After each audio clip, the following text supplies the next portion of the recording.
So we also showed that in a real-world cohort,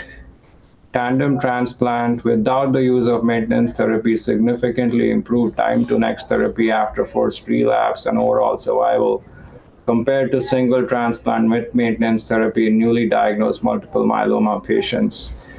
We identified 1,117 patients in this study, with 937 patients receiving a single transplant followed by maintenance therapy,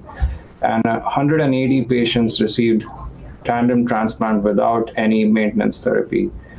Specifically in patients with high-risk FISH as defined by presence of 17p deletion, translocation of 414, translocation of 1416, 1420,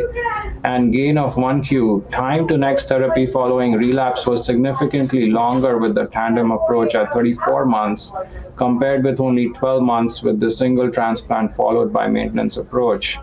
This also translated into a statistically significant overall survival outcome, with patients receiving tandem transplantation showing a decreased adjusted hazard ratio of 0.47 compared with the single transplantation followed by maintenance approach.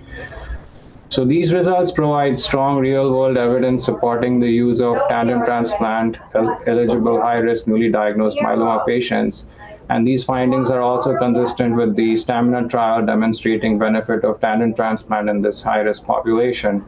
but provide important confirmation that these outcomes are achievable in the routine clinical practice.